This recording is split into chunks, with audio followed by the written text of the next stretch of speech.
Photoshop के अंदर आज हम जिस टूल पर बात करेंगे वो है फ्रेम टूल। और फ्रेम टूल आपके टूल पैनल्स में ये देखें क्रॉप के साथ बिल्कुल आ रहा है। आप इस पर क्लिक करेंगे तो आपका जो फ्रेम टूल है वो एक्टिव हो जाएगा। इसकी प्रॉपर्टी में दो तरह की फ्रेम्स आपको मिलेंगे। एक फ्रेम आपका स्क्वायर में है और एक फ्रेम जो है वो आपका सर्कल के अंदर है। सो अगर मैं यहाँ पर फर्स्ट वन सेलेक्ट करने के बाद यहाँ क्लिक करके ड्रैग करूँ तो बज़ाहिर आपको यहाँ पर कुछ भी नज़र नहीं आएगा, एक स्क्वायर टाइप आपको नज़र आएगा।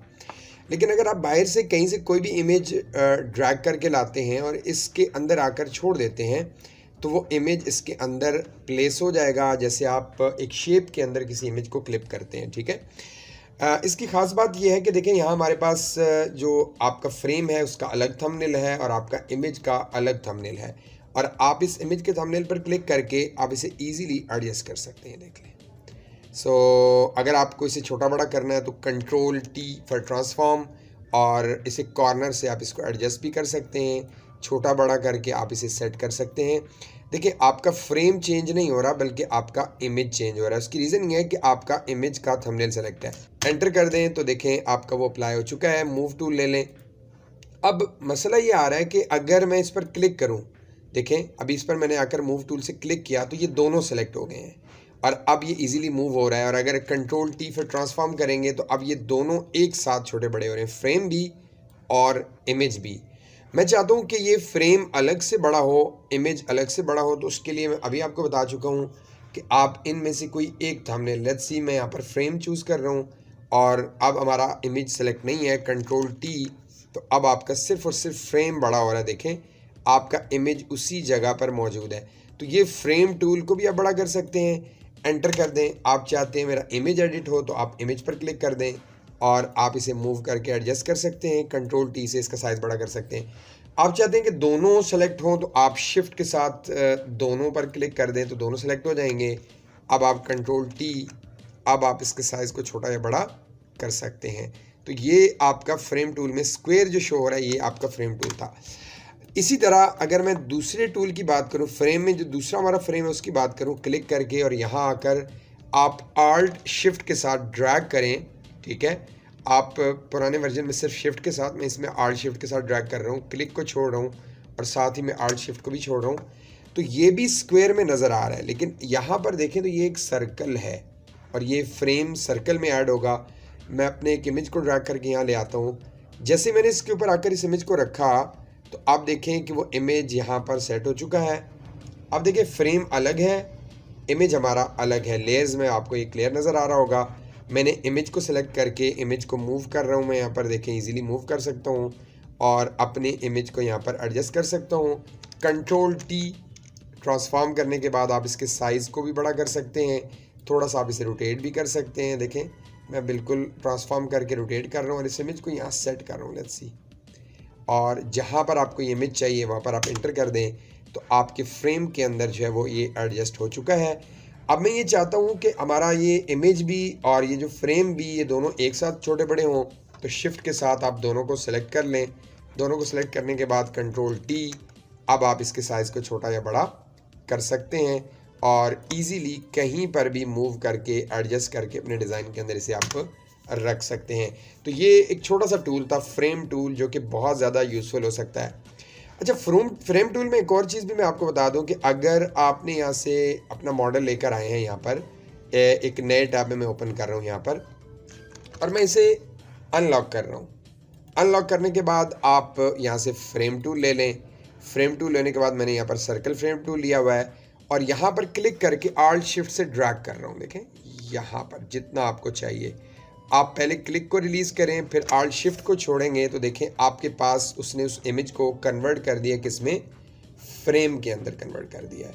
तो ये काम भी आप कर सकते हैं कि इमेज पहले ले आएँ, बाद में उसके ऊपर आप फ्रेम अगर ऐड करें तो आप ऐड कर सकते हैं। मैं इसे क्लोज़ कर रहा हूँ। मैं एक छोटा सा एग्जांपल और भी दूंगा क्योंकि ये काफ़ी काम आ सकता है आपको ये फ्रेम टूल।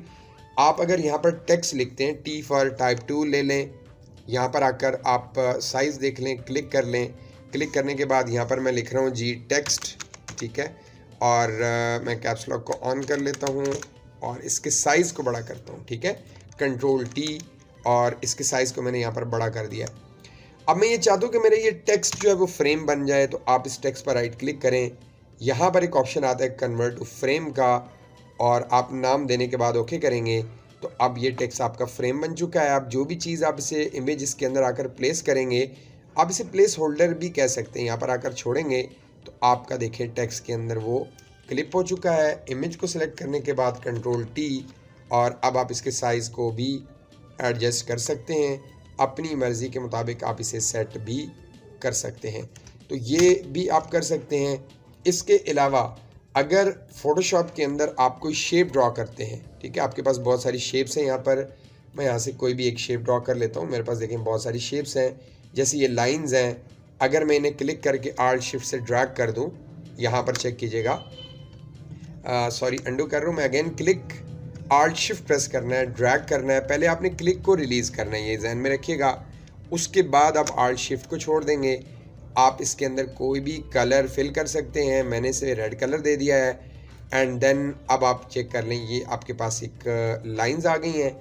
अगर आप इन लाइंस के ऊपर यहाँ से फ्रेम टूल में से सर्कल को चूज़ करने के बाद क्लिक करके आल्ट शिफ्ट से ड्रैग करेंगे, जितना सर्कल आपको चाहिए उतना रखें, ये देख लें। और उसके बाद आप जैसे ही क्लिक को रिलीज़ कर देंगे तो अब देखें आपके पास, सॉरी आई थिंक ये नई लेयर में ऐड हो चुका है। हमें इसी लेयर के अंदर ये काम करना है और इसे रेस्टराइज लेयर पहले कर लेना, ठीक है। राइट क्लिक, रेस्टराइज लेयर, और अब फ्रेम को बिल्कुल इसी लेयर के ऊपर आकर आल्ट शिफ्ट के साथ ड्रैग करना है, ठीक है। जैसे आप ड्रैग करके क्लिक को छोड़ेंगे तो वो आपकी लाइंस जो हैं वो इस सर्कल में आ चुकी हैं।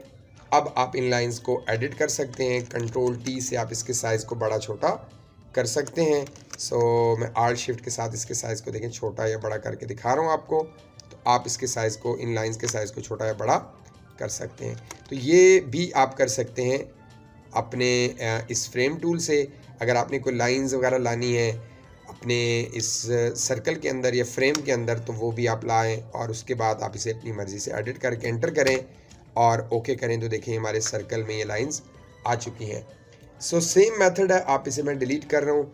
सेम मेथड है कि अगर आप मज़ीद कोई शेप यहाँ पर लाते हैं कस्टम में, यहाँ पर देखें तो मेरे पास लाइक एक स्टार टाइप शेप है, मैंने क्लिक करके ड्रैग किया है। ड्रैग करने के बाद मैं चाहता हूँ इसे मैं फ्रेम में कन्वर्ट करूँ। राइट क्लिक, यहाँ से आप कन्वर्ट टू फ्रेम ओके करेंगे, वो फ्रेम में कन्वर्ट होगा। जो भी इमेज ड्रैग करके इसके अंदर लाएंगे वो आपका उसी फ्रेम में शो होगा, और फिर आप इन्हें इजीली एडिट भी कर सकते हैं, वही जो अभी तरीका बताया कंट्रोल टी से। और साइज़ बड़ा करने के बाद आप इसे अपनी मर्ज़ी से एडजस्ट भी कर सकते हैं। तो ये था frame tool. Frame tool mostly जो फ्रंट एंड डेवलपर हैं, जो फ्रंट एंड डिज़ाइन करते हैं, उनको इमेज को प्लेस करने में आसानी होती है, तो इसलिए ये नए वर्जन में ये टूल ऐड हुआ है, पुराने वर्जन में नहीं है। इससे रिलेटेड कोई क्वेश्चन है तो आप कमेंट सेक्शन में पूछें। इंशाल्लाह नेक्स्ट वीडियो में नए टूल के साथ फिर आएंगे। अल्लाह हाफिज़।